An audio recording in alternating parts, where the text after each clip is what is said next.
नमस्कार, श्री स्वामी समर्थ. मी नंदिनी माझ्या यूट्यूब चॅनलवर तुमचं खूप मनापासून स्वागत करत आहे. तुमच्या मनातील सर्व चांगल्या इच्छा स्वामी महाराज पूर्ण करो ही स्वामींच्या चरणी प्रार्थना करते आणि आजच्या नवीन व्हिडिओला सुरुवात करते. तर पहा, उद्या वार आहे मंगळवार आणि या दिवशी आलेली आहे चैत्र पौर्णिमा आणि त्याचबरोबर या दिवशी हनुमान जयंती देखील आहे आणि यामुळे या दिवसाचं महत्त्व हे अधिकच वाढलेलं आहे. प्रत्येक महिन्यामध्ये पौर्णिमा तिथी ही येत असते, परंतु प्रत्येक पौर्णिमेचे महत्त्व जे आहे तर ते वेगवेगळं असतं. तर चैत्र पौर्णिमा या दिवशी हनुमान जयंती देखील आलेली आहे, त्यामुळे याचं महत्त्व हे अधिकच वाढलेलं आहे. या दिवशी मंगळवार देखील आहे, त्यामुळे हा दिवस अतिशय शुभ आणि महत्त्वाचा मानला जातो. तर अशा या शुभ दिवशी आपल्याला आपल्या घरामध्ये हनुमानांची पूजा अर्चा करायची आहे. त्याचबरोबर हनुमानांच्या मंदिरामध्ये सुद्धा आपल्याला जायचे आहे आणि या दिवशी करण्यासाठी भरपूर असे उपाय आपल्या चॅनलवर मी टाकलेले आहेत. तुम्ही जर अजून पाहिले नसतील तर ते नक्की जाऊन पहा. त्याचबरोबर बघा, या दिवशी हनुमानांच्या मंदिरात जाऊन हनुमानांना भरपूर अशा वस्तू आपल्याला अर्पण करायच्या आणि बघा, या दिवशी आपण माता लक्ष्मीची पूजा करत असतो. पौर्णिमा तिथी ही माता लक्ष्मीला समर्पित आहे, त्यामुळे या दिवशी आपण माता लक्ष्मीची विधिवत पूजा करत असतो आणि काही उपाय देखील करत असतो. तर माता लक्ष्मी या दिवशी जागृत अवस्थेमध्ये पृथ्वी तलावरती वावरत असते आणि जी तिची पूजा उपाय करतात त्यांना ती धनधान्य समृद्धी प्रदान करत असते.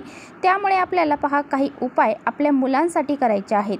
आईने मुलांसाठी इथे असा एक दिवा लावायचा आहे. हा दिवा जर आईने मुलांसाठी लावला तर सर्व मुलांचे दोष अडचणी दूर होऊन जातील, मुलांची संकट विघ्न हे टळतील आणि त्याचबरोबर मुलांची शिक्षणामध्ये, नोकरीमध्ये, व्यवसायामध्ये खूप सारी प्रगती होईल.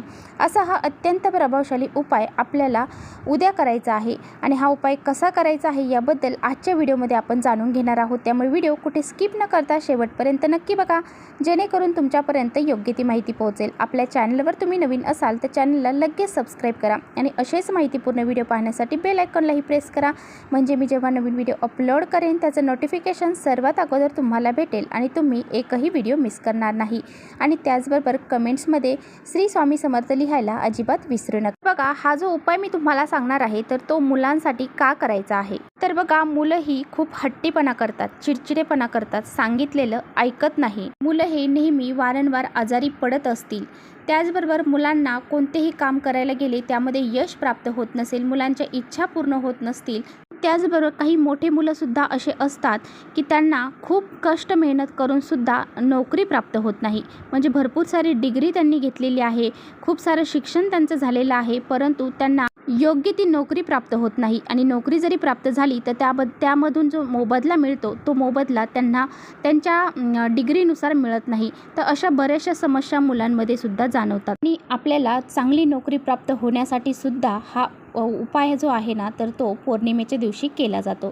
तर बघा, आपल्याला काय करायचं आहे, एक आपल्याला दिवा घ्यायचा आहे. हा दिवा तुम्ही कणकेचा बनवून घ्या किंवा मातीचा घ्या किंवा मग एखाद्या धातूचा, पितळाचा, तांब्याचा कोणत्याही प्रकारचा दिवा तुम्ही घेतला तरी सुद्धा चालेल. आणि दिवा घेताना एकदम व्यवस्थित घ्यायचा आहे. तो कुठे तुटलेला, फुटलेला, चेमटलेला असा असेल तर असा दिवा आपल्याला घ्यायचा नाही. व्यवस्थित आणि स्वच्छ दिवा आपल्याला घ्यायचा आहे. यानंतर या दिव्यामध्ये तुम्हाला 2 वातींची एक वात करून म्हणजे दुहेरी कापसाची वात तुम्हाला यामध्ये लावायची आहे आणि ह्या दिव्यामध्ये आपल्याला तेलच घालायचं आहे, तूप अजिबात घालायचं नाही. आपल्याला ह्या दिव्यामध्ये तेलच घालायचं आहे.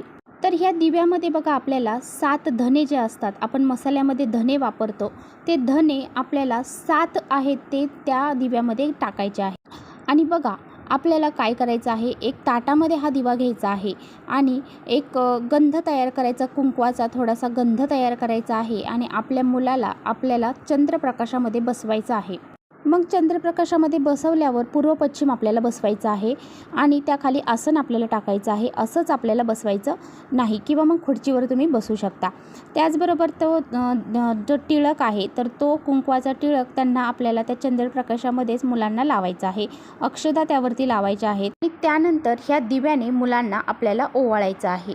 आणि ओवाळल्यानंतर एक तांब्याचं भांडं घ्यायचं आहे, जे आपण देवांसाठी, देवपूजेसाठी वापरतो ते घेतलं तरी आणि त्या ताम्हणामध्ये आपल्याला थोडंसं पाणी घ्यायचं आहे. त्यामध्ये आपल्याला फुलांच्या पाकळ्या टाकायच्या आहेत. मुलांवरून आपण जो दिवा ओवाळून घेतलेला आहे तो दिवा त्या पाण्यामध्ये आपल्याला ठेवायचा आहे। हा जो दिवा आहे ना, हा दिवा सुद्धा आपल्याला चंद्रप्रकाशामध्येच ठेवायचा आहे।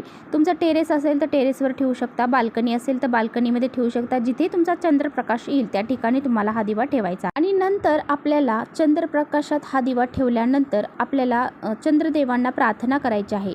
आपल्या मुलांच्या जीवनातील जे संकट अडचणी आहेत ते निघून जावेत। त्याचबरोबर मुलांना काही अडचणी असतील, संकट विघ्न असतील ते दूर होण्यासाठी, मुलांची भरपूर अशी प्रगती होण्यासाठी, मुलांच्या इच्छापूर्तीसाठी तुम्हाला चंद्रदेवांना प्रार्थना करायची आहे। हा उपाय केल्याने मुलांच्या सर्व मनोकामना ह्या पूर्ण होतील आणि मुलांना सर्व क्षेत्रामध्ये प्रगती होईल। तर त्यामुळे तुम्हाला असा हा दिवा चंद्रप्रकाशामध्ये लावायचा आहे। हा दिवा जो आपण पाण्यामध्ये ठेवलेला आहे तर तो थोडा वेळ का होईना तो प्रकाशित राहिला पाहिजे। आपण थोडा वेळ का होईना तो चंद्रप्रकाशामध्ये तेजत राहिला पाहिजे, अशी आपल्याला काळजी घ्यायची आहे।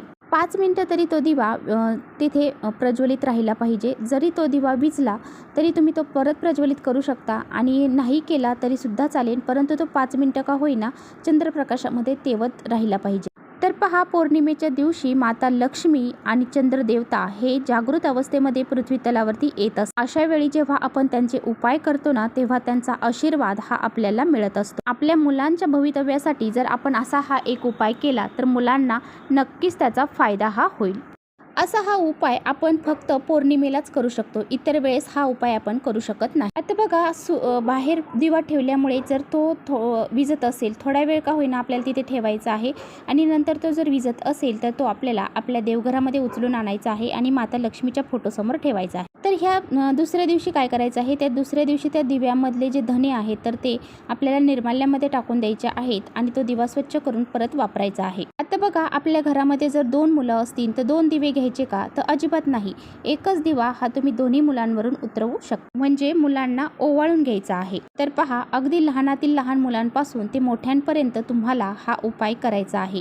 तर प्रत्येक आईने आपल्या मुलांसाठी, उद्या पौर्णिमा आहे, अगदी छान असा दिवस आहे, तर या दिवशी आपल्या मुलांसाठी हा उपाय नक्की करा। तर हा उपाय मुलं मुली दोघांसाठी सुद्धा तुम्ही करू शकता।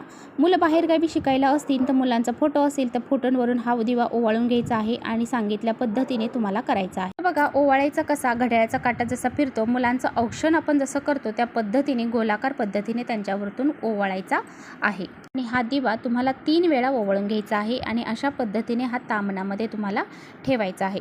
तर चला, इथेच थांबवते माझा व्हिडिओ। तुम्हाला व्हिडिओ आवडला असेल तर नक्की लाईक करा, चॅनलवर नवीन असाल तर चॅनलला सबस्क्राईब करा। परत भेटूया अशा छानशा व्हिडिओसोबत, तोपर्यंत श्री स्वामी समर्थ।